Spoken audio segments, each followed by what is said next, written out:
All right, everyone. Welcome to today's episode of the E.N.G Media Podcast. We have a very exciting guest, Daniel with JustPaid. For those of you just joining the podcast, I'm Christian Gannon, the co-founder of E.N.G Media, and we specialize in helping software and tech companies scale their revenue. So if you want to learn how to take your software tech business to the next level, make sure to stick around. So let's get right into it. So I understand that JustPaid is a financial platform that helps companies control their spend and gives them financial oversight. You help customers make, receive, and track payments, understand their finances with analytics, and identify opportunities, all with AI. Could you explain a little bit about your business and your role you play within it, Daniel? Sure. So there's kind of I would call it systemic problem that's happening in the US where you have a lot of finance people that are not going into the industry. And what we're seeing is less graduates coming out of university year after year. And there are a lot of articles. I actually read one last week on this problem and how there's just a lot less throughput and support in the finance world. So you look at like large public companies, some of them are actually having delayed reporting sometimes because they simply don't have the staff. You're seeing like large accounting firms push off, extending out, like getting extensions on their taxes and those sorts of things. So every business in the United States needs a finance team, a finance arm, and an accounting arm. What we're seeing is the world is shifting where a lot of people are moving away from that industry. There's a downtick in the number of people going in to get degrees in that industry. We're trying to focus on how we can help support the US and the world in basically re-optimizing for a lot of these functions to be done in a AI type of way. And every company needs to get paid, right? So our company is called Just Paid. So uh, every company is basically looking to get accounts receivable optimized. And what is accounts receivable? It's basically you send out an invoice, you send out two invoices, you send out 10 invoices, you send out 1,000 invoices. Some of those are not going to get paid, and there's complexity in contracts and those sorts of things. So we are a B2B company, business to business company. And essentially what we're doing is we're looking at business to business companies and saying, okay, you have an agreement with this company and that company. This company is obligated to pay you X amount per month. We want to be that conduit to allow that payment to happen as easy as possible. And what does that mean? It means there's different parts of our platform that people could leverage. One of them being contract AI. Contract AI is basically if you negotiate and redline a contract and there are payment terms in there, generally a person, a human being, looks at the contract and says, okay, how do I invoice for this?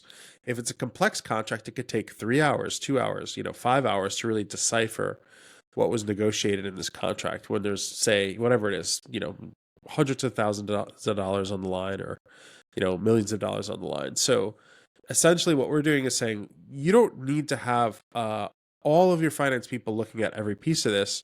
We could take those contracts, our AI will parse them, understand them, break them up into different segments like, okay, who needs the invoices to go to them. Then we look at other things like, okay, what are the terms in there? Like, the we call them line items. Like, okay, there's a line item that says they owe us $3,000 a month. That's one line item. There's another line item that says there's some usage based fee, or there's some fee in there that's like variable.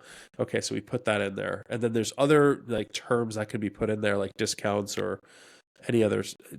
Let's say Mhm. interesting terms. The AI will basically take that document, understand it completely, and then parse it out and bifurcate and create many invoices from a contract. We've seen the first stage of all of this working. The first line of defense for all of this was originally like DocuSign and Dropbox Sign and Hello Sign and all of these different document signing products where for the first time in history, people were signing things online, and really COVID just pushed us completely to that new experience where you're just basically you can do a lot of this stuff online now, which is so different. The problem is they we didn't take it to the next step, which was can we have not only have like digitization of like document signing, But the next step is like digitization of like what is happens in this document after it's signed. It just is, it sits there. So what we do is we grab that, the AI figures out what to do, then that magically does that. We send out the invoices. We have a dunning process, which basically does a lot of um, figuring out when the invoices need to go out and then reminders of when they need to get paid on those specific invoices. And, I think the world is changing very quickly. And I think as you have less finance and accounting people in departments, they're working harder and harder to like get stuff done. So we're envisioning a world where like you can have less people, but you'll have AI as like an assistant that will help you remind people to collect the revenue. So the reminder AI, that's another piece of our software is, reminding them in a nice way, hey, this needs to get paid. You have 5 invoices outstanding. We know you're good for it, but just a heads up, here it is again. That sort of thing. So that's it. That's us at a high level. It's kind of like the 5 minute pitch of Of course. That's awesome. And I've heard not only just in the finance and accounting space, but also in other spaces, agentic like AI is being used a lot, especially like you were kind of saying, there's some industries that are really niche and it's hard to find good employees that can really understand the industry. And so using agentic AI to help with tasks from day to day and also just free up time, right? Like if I don't have to spend 2 hours on reading that invoice or that contract, right? And I can pay Daniel's company at JustPaid to do it in 30 minutes, right? And I already have all the documents ready. I mean, that's a huge point, right? So, That's exactly right. I mean, as companies scale, the problem gets worse. As sure, you start a company and you have 5 invoices, it's manageable. 10 invoices, it's manageable. 100 invoices might be manageable. But once you hit like 5,000 invoices, if you're generally scaling a company like beyond a certain point, it becomes unmanageable. And the de facto before the AI revolution was just to hire people. Hire, 3 people in accounts receivable. And then, there are these moments of like stress. Like I just got off a call with a tax team, and this tax team is doing all this accounting work for personal taxes, and then they're doing it for businesses. And basically, they were saying like some of this stuff was invoiced and not collected, and they have like one person in this like huge firm that's doing mhm, all of this work, and they're missing the boat in some of the revenue. They don't want to fire their clients. It's just some of the revenue like is 5 months old. It's like it's sitting right. there, it's not collected, and then the head accounting person on the team basically looks at his team and is like, "Hey guys, what's going on with these accounts?" And then of course they pick up the slack, but it's an ebb and flow of stress. Like where do you? It's kind of Hmm. like a whack a mole, but it's very repetitive tasks. Like people's time is valuable. You can use other tools now to like get some of that stuff done. And what does that even mean? Like big vision for me is agentic AI literally means it will understand how to write and curate an email to a customer. Say it's a good customer and you want them to continue to be a customer. But how say they have 3 or 4 or 5 invoices that are outstanding, right? What do you do? You hire Hmm. somebody generally and that person will negotiate and figure out a way to get that payment like paid in. What we're looking at it is let's take a step back. Let's have AI look at this stuff. Let's have AI draft some of these emails. In the future, we want to get beyond that and say, okay, escalation, maybe a phone call from AI would be great. Escalation, a text from an AI would be great. Just to keep that person like aware there are 5 invoices behind. And it may not be intentional. Sometimes it's just, life gets busy and people are working on so many different projects that some things get pushed to the sideline. But, if you don't have people following up, things just don't happen. So Hmm. uh, we're looking at it like, how do we assist every company in the US that has a financial arm? But also think about it like this: you're democratizing what it means to like have a financial arm. Like smaller companies with 2 people, with 3 people, with 5 people, they generally do not have a full-time accounts receivable person. They just don't.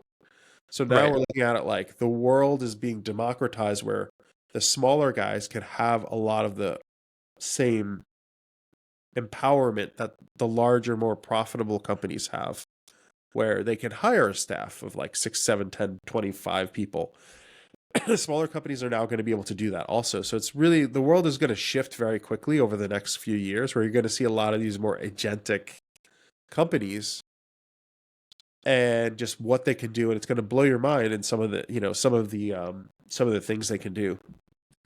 100%. And I think it also starts to level the playing field a little bit, right? Not only in the finance space, but in other industries too. When you have agentic AI like taking off, for example, my tasks, or let's say someone owns a tax accounting case, like what you're kind of talking about, and they can do all the taxes, they can do all the books. Like now you can compete with bigger tax firms, right? So I think that's a big shift, and I think it's something important to note as well. And kind of transitioning into that, a follow-up question is, in the landscape right now, what is making your job more challenging, or on the flip side, a little bit easier to operate in right now? Uh, I think there is a lot of noise out there right now with a lot of new tools. So it's Of very, course. very hard to know what is a good tool and what's a bad tool. So for me, a challenge is standing above the crowd, right? Hmm. A lot of these are, I'd call them like like ephemeral tools, meaning they seem okay, but then they go away. And there's Gotcha. a Okay. lot of these ephemeral tools coming up here and there, and you kind of are like, oh, this looks amazing. Will it stay? Is it lasting? Will it be useful like for the long term, right? Hmm. An example is VS Code. I don't know. Do you know Okay. VS Code? Yeah, I've dabbled a little bit. I've done some coding on my end. I'm not a professional by any means, but I know, yeah, exactly what that is. So Microsoft put out VS Code, and it's an awesome editor. It's a bit ephemeral because Cursor came along, right? Hmm. Yep. And a lot of new tools are coming along where they're just kind of moving so quickly, and Cursor might be overtaken by something else if they don't innovate quickly.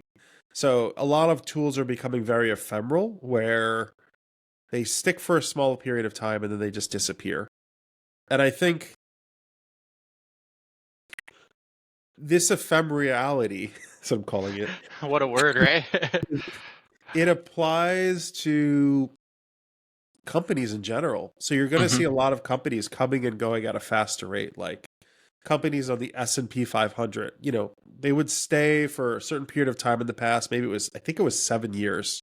You'd have a large company come in with lots of revenue, come into the S&P 500, be very sticky, stay there for years. I think things are changing where the large vendors have to really be nimble and quick on their feet to stay in the S&P 500. But if that's happening at the larger scale, think about what's happening at the smaller scale with the smaller startups. The same thing, where if they're not innovating very, very, very quickly, they're going to be outdated within like weeks or months, which is insane. Lit 100%. Every week my team is looking at new tools. Every week we're saying, what can we do with less people, right? So like we keep our Mhm. team, but it's like, you know, in the past when people were stressed out and they were at a breaking point, they would hire more people. Now companies are saying, well, okay, what tools are out there that can make your job easier for you instead of hiring more people? So they're becoming way more efficient, but they're also switching tools in and out way more fast. So it's a challenge out there to stand above the crowd and say like, hey, this is a useful tool, because there's so much noise happening. And I don't know if you agree with this or not, Mhm. Christian, but Of course, and I actually wanted to touch a little bit on that as well. The amount of companies that I've seen with agentic tools that have been seed funded in the past year has skyrocketed, and you've probably seen it too, and that's kind of what you're talking about. And exactly, you hit it on the head of the nail. Like it's hard to decipher what is noise and what's really going to help a company, right? And some IT services are starting to get into that mix a little bit in the implementation and understanding maybe a business's problems first and then recommending solutions. But it's still really early on and it's tough to really tell. Like maybe, and some of the products aren't cheap either, is the problem. So for a small business, that might be the make or break for a green or a red year, right? If I pay for this tool and it doesn't work out how it should or it underperforms, then that could be the difference between me making profit this year or spending money on something that is not going to help my company at all, right? So, that's exactly right.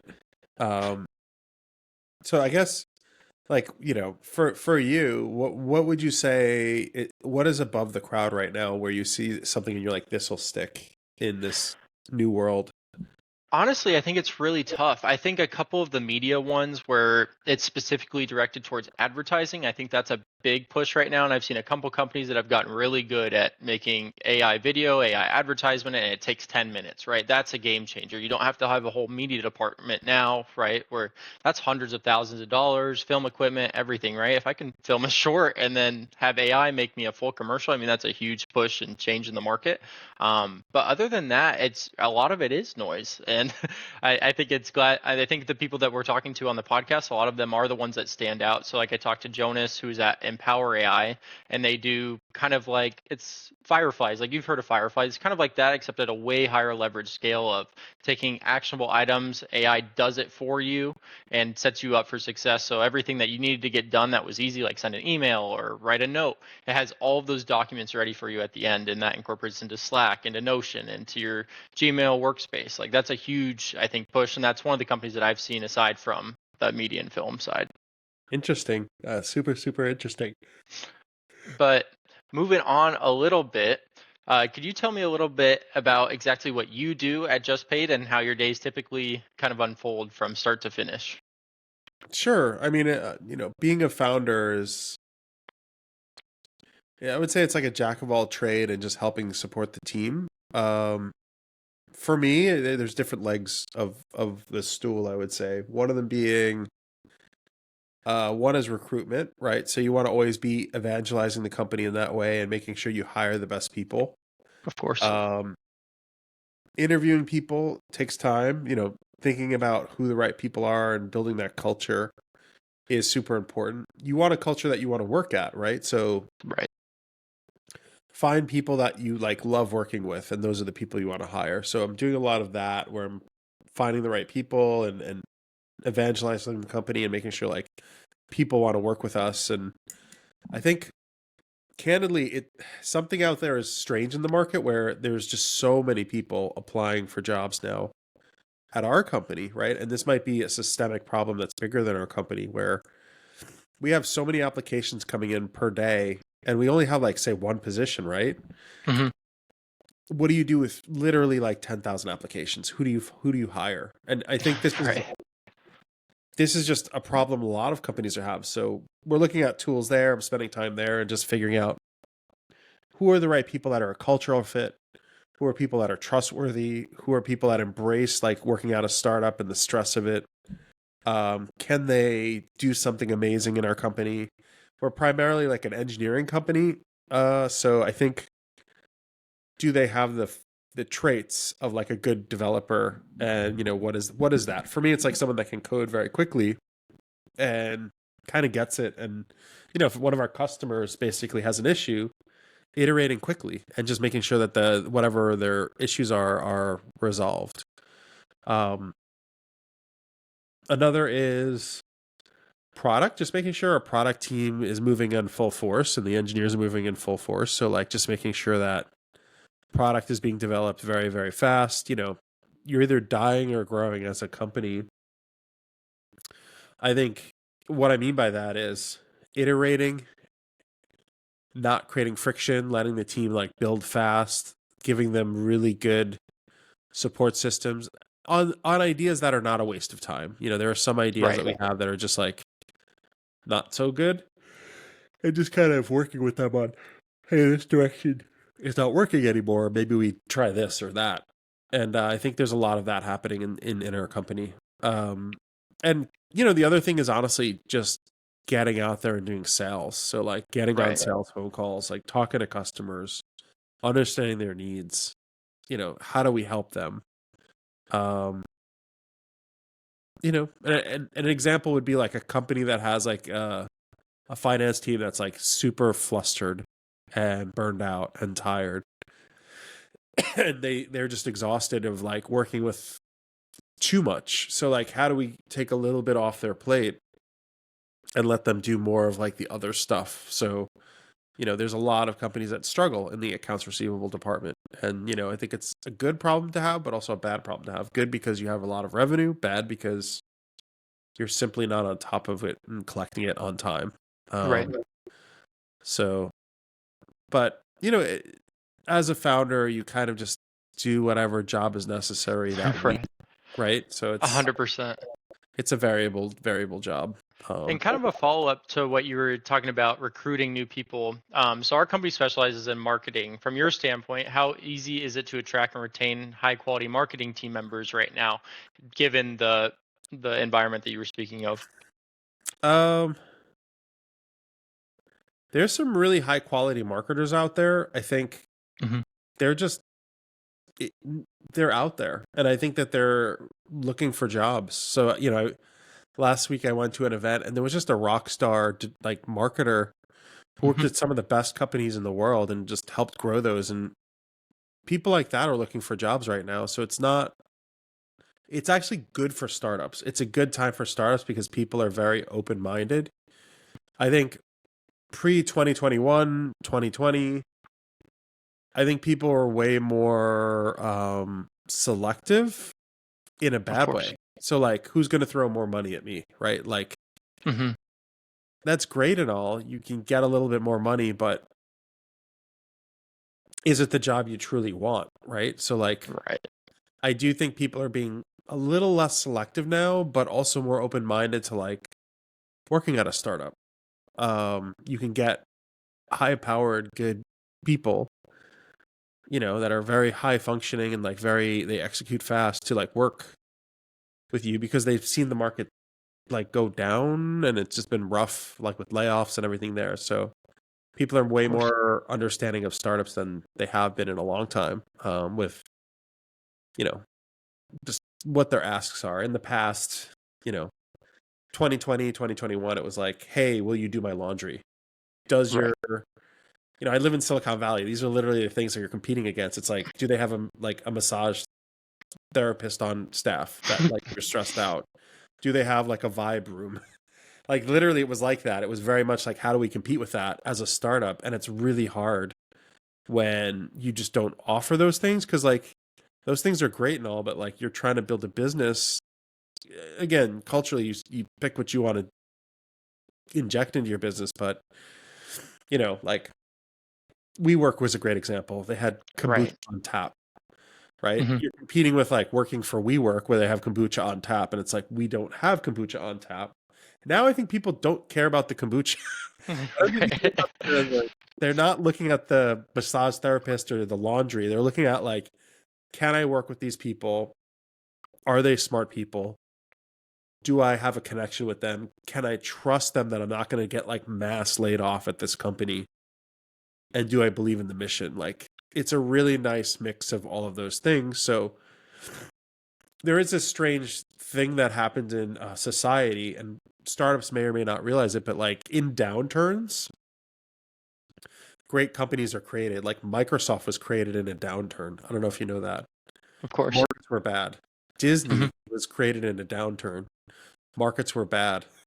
Like, so like in downturns, more talent is released into the public markets because of layoffs and whatnot, and they're more open minded to work with startups like a Disney or a whatever, one of these companies. So for me, it's it's a weird inflow of people, and you can see it. Like if you go to, they have these really great sites like layoffs.fyi. I don't know if you've ever heard of I that. haven't heard of that. No. It gives you a pulse like, okay, this company just laid off 3,000 people. You can check it out, layoffs.fyi. Yeah. I'll check it out This after the this pod. company laid off 10,000 people. This company laid off 2,000 people. This company laid off 200 people. This company laid off 50 people. You could just see the outflow of like this really good talent. And the larger companies just kind of do it in a mass like swath, right? So like Hmm. these are really smart people that are just let go and they're just out there. But it also creates like a sour taste in some employees' mouths when like there's just a mass layoff that's just like 100%. unjustified because sometimes like the company is doing really well and the company just cuts a large team and those people are looking for a startup and they want to work in a startup and they want to be empowered and they want to do do something unique and different. I mean, there's 100. yeah. Go ahead. Sorry. I mean, I was interviewing a guy this week, and he works at a really large company, and he's just not doing anything there. Like, this is another problem with large companies. You don't feel that value. Like at a startup, everybody counts, right? Hmm. Like every person in a small company. What's a small company? Like sub 50 people, like sub Right. 100 people. Like less than 100 people is a startup in my eyes. Like everyone there counts, and you know like when someone's performing or not. In a large company of like 30,000 people, I think people are sidelined a lot, and not intentionally. 100%. They want to put they want to contribute, but there's a lot of maybe politics or bureaucracy. Not every company is this way. I feel like there's some really Hmm. great companies, but some companies are slow moving and bureaucratic, which is actually to their detriment because as AI comes out and they're sitting, fat and happy, like that's a really bad trait if like AI is just coming out to like eat your lunch and like do something disruptive. What's an example? Like law firms, right? Right. Like if you're a, traditional law firm that's been doing law, you know what you're doing it well, you're doing it right. But when another law firm is using AI to do more work with less people, that tells you something, right? Right. Another example is like professors in university, right? They say you're a professor that's been teaching for 40 years and you just know how to teach students, but now AI is here and it's teaching them at a fast rate.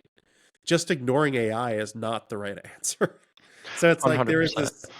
there's this stressor out there that's creating, I call it a K curve, where you Hmm. have people that are learning and they're getting way more adaptive and faster and their teams are nimble and moving quick. And then like the lower part of the K is like the people that are just like not innovating. So it's just going to be more of a struggle long term for those types of companies. 100%. And to add on to that a little bit, I've worked at a startup. I worked at a startup for 2 years and I really enjoyed the environment, but my day to day was very different than when I worked at a Fortune 500 company after that, right? In the sense of that my day to day at a startup could be like I was hired on for sales, right? But it could be operations that day, or I need to help another team member with this because there's only 4 people in our office, right? So if we're falling behind, somewhere else is picking up the slack where it's needed, right, as a team. And I think that culture is really number one. It's really hard to build, as you kind of mentioned earlier, like hiring the right people that want to be in that culture and kind of are motivated to be in that culture, right? Because like you were saying, if they're transitioning from a bigger company where they were kind of put on the sidelines, it's a tough transition, I think, at least in my opinion, to go from okay, we have a 4 week sprint this week, especially in the coding space. Like I have buddies that code and are software developers, and it's like, okay, well, you have this project due in 2 months. Like, okay, I finished that in 3 days. Like, I don't need to, I can sit and hang out and I'll spend my time. I'm not saying this is every company by any means, but then you switch to a startup, like you're kind of saying, you're like, well, okay, I need the code in 3 days or less. Like, this has to get out. We have a demo due this week. We have all these other things going on.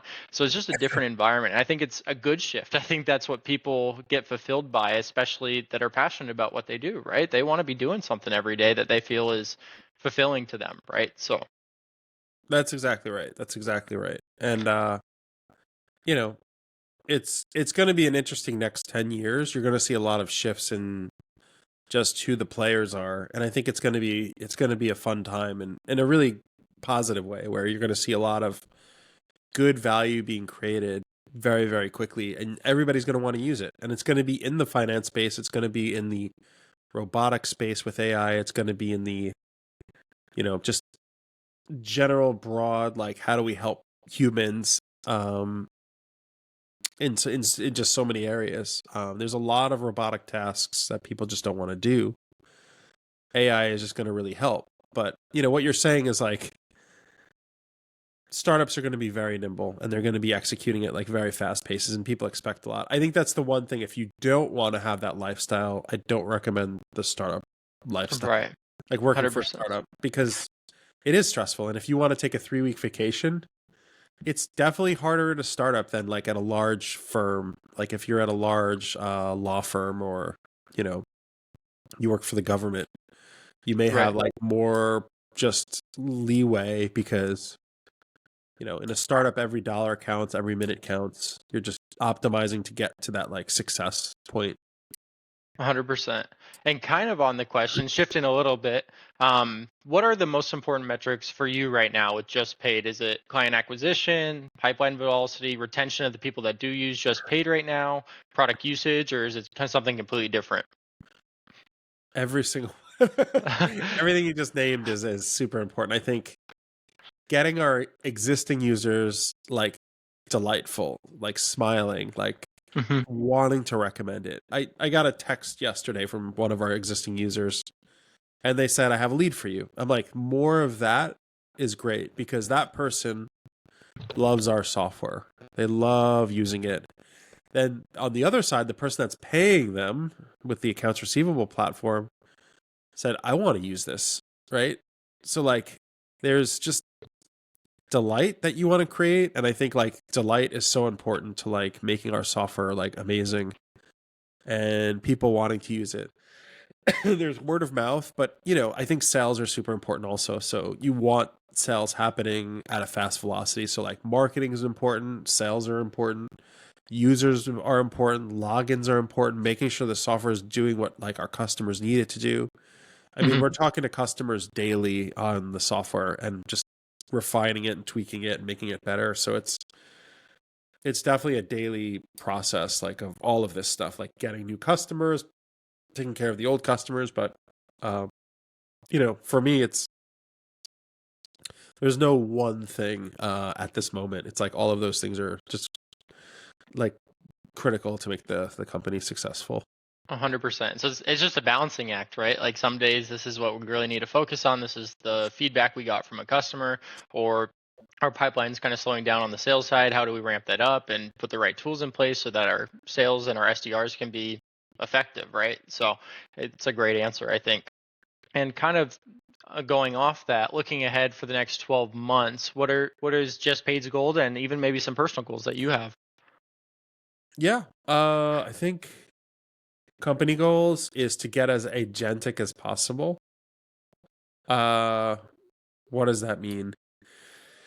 It means allowing the user to use it with less input and it making smart decisions for the user with the user's approval. And like an example of that is like, airplanes have autopilot and they trust autopilot, they set it, but they're always like looking at it and monitoring it. Like we want to create a really nice autopilot experience where the user's never going to go away from our software. You always want people like looking at the finances and like making sure things are correct.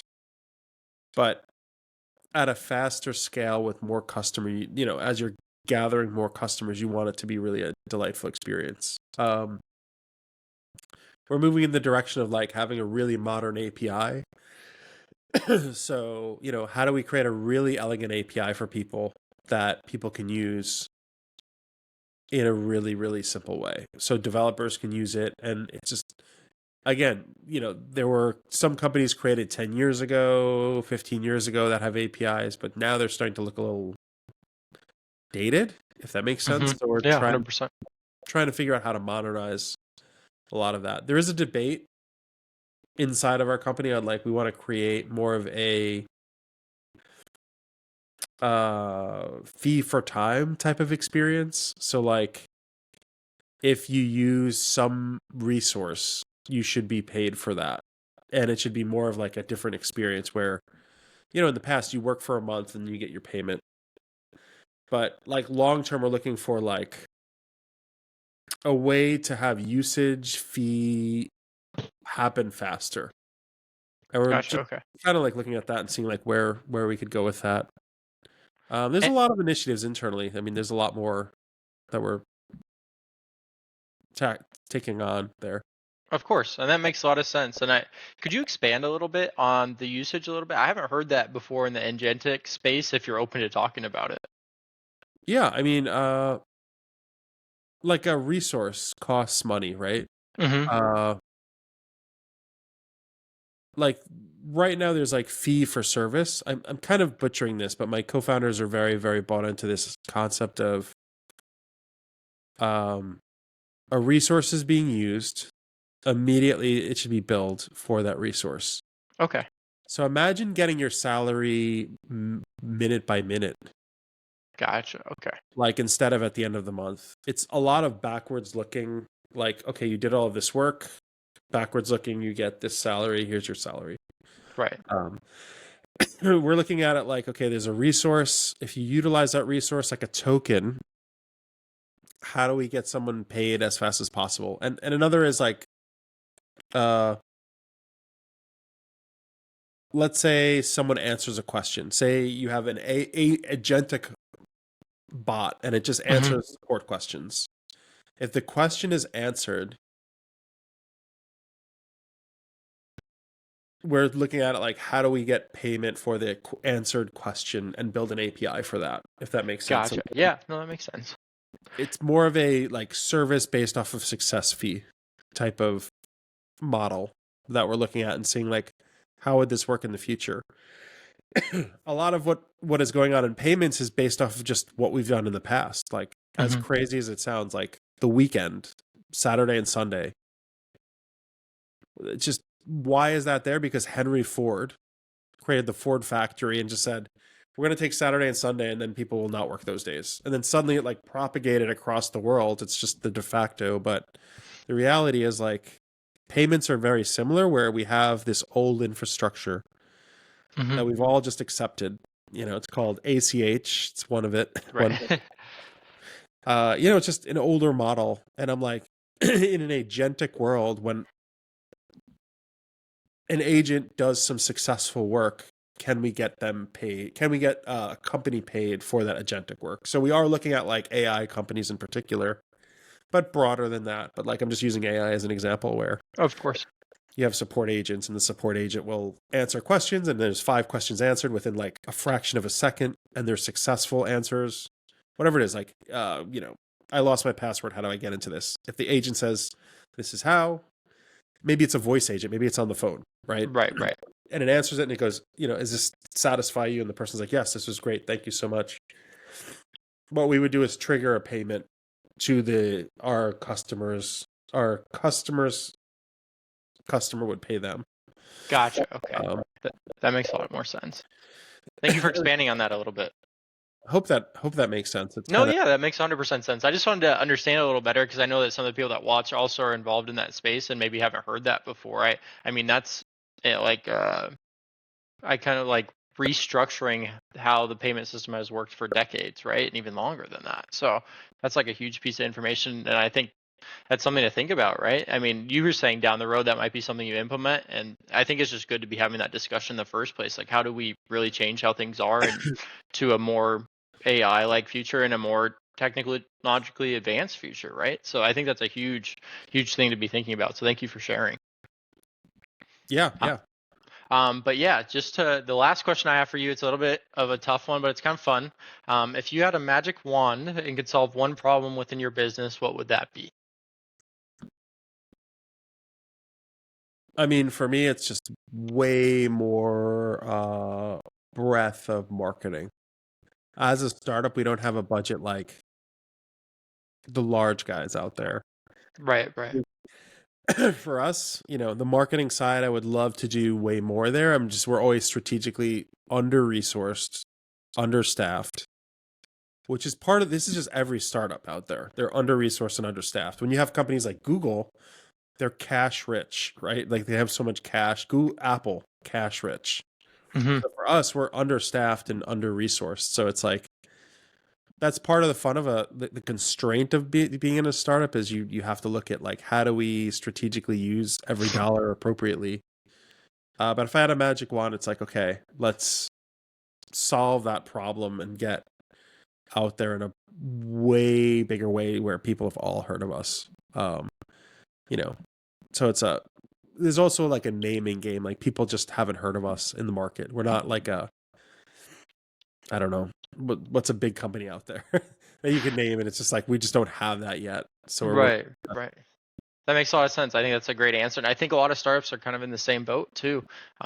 Just we want to get our name out there. And I think the trouble is not only getting it out there and paying for marketing or whatever resource you want to use, but how do you do it effectively, right? I think that's a big point that's being talked about, not only just by you, but by a lot of people in the space. I think a lot of people are unhappy with some of their marketing initiatives and the people they have paid. And like we said earlier, just like if I spend money on this tool, it's the same thing with marketing. If I spend money on this marketing and they ask me to pay for ads, then that might be me being in the red if they don't generate the right leads or the right people, right, that we want to talk to. So I think that's a Right. huge point.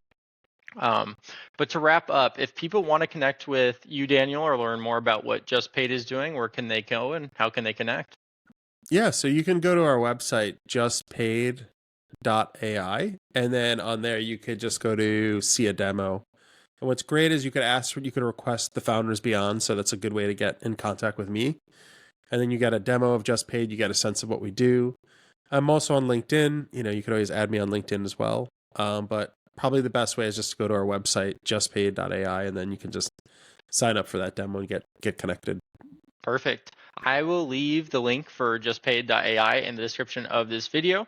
I highly recommend you go check it out. Even if you're not interested in the service, but just go see the website. I think it's super interesting to see the evolution of that space in general. I mean, I think it's huge. It was super interesting to me to go look at it, and I'm not in that space at all. So I think if you're interested at all, I think you should go take a peek. And if you think it's going to help your business, then definitely book a demo. I think Daniel will be super helpful along with his other founders to guide you in the right direction.